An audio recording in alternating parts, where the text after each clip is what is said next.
Hi, I'm Jordan Legan, and this is Summary Judgment, our weekly digest of what the nation's critics are saying about some of this weekend's new movie releases. Jamie Foxx and Gerard Butler star in a new movie, and the two of them could both use a hit. Foxx hit a sour note with The Soloist, and Butler is still reeling from The Ugly Truth and Gamer. This time around, they team up in the vigilante drama Law Abiding Citizen.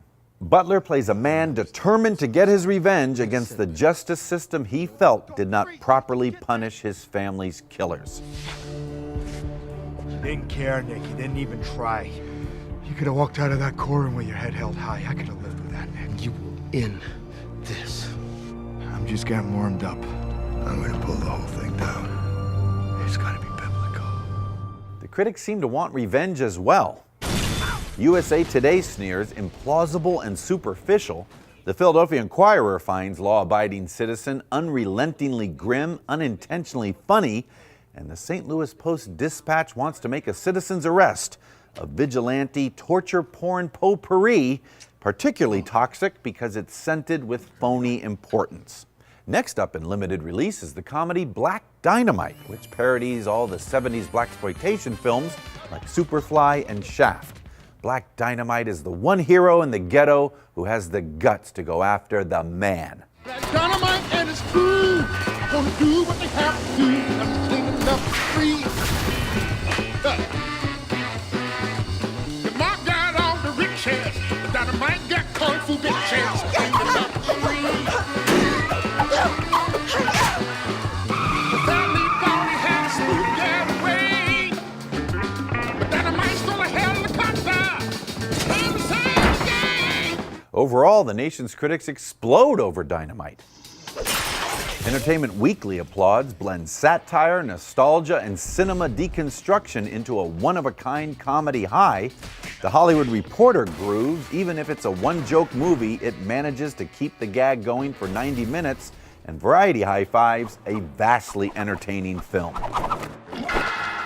And we close with the highly anticipated adaptation of the classic children's book by Maurice Sendak, Where the Wild Things Are.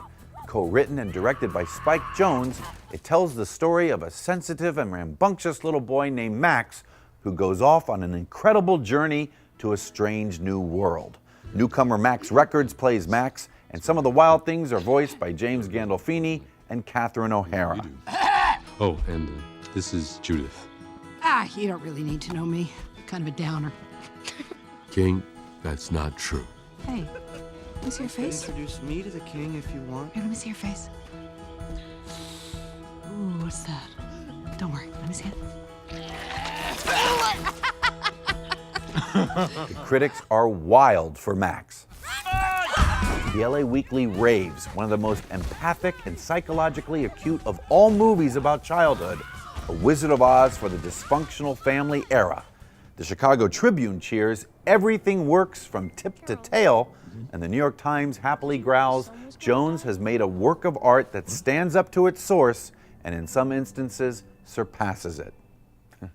You know, most all of us had childhood fantasy worlds. I was a rather strange and moody kid. Mine was called Where the Mild Things Are. I would go to this fantastical island full of middle managers and account executives, and we would all gather to complain bitterly about the corporate office and call the boss names behind his back. Oh, how I miss Sheldon and Herbert.